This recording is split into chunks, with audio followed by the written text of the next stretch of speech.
Samantala, naharap sa reklamong drug smuggling at korupsyon si Davao City 1st District Representative Paulo Duterte at siyam na iba pa.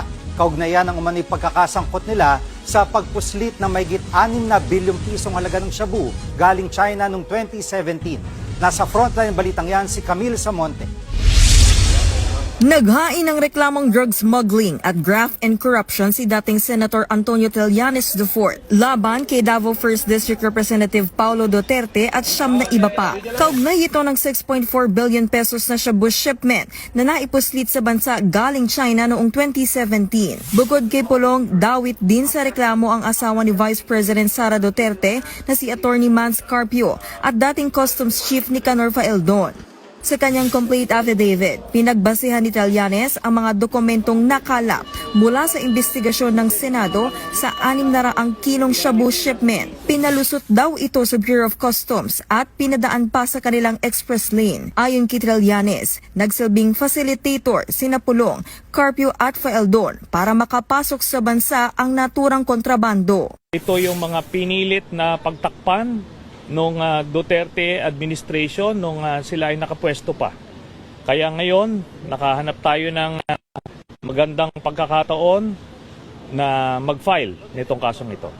Dagdag pa niya, malinaw na ginamitan ng impluwensya para maipasok sa bansa ang shabu shipment kasama rin sa sinampahan ng reklamo si Charlie Tan na umano'y business partner ni dating Presidential Economic Advisor Michael Yang noong Duterte administration. Ang pinakang drug lord dito ay si Charlie Tan, nakapartner ito ni Michael Yang. Magkapareha sila ng triad. Tapos ang naging protector ay sila Pulong Duterte at Mans Carpio.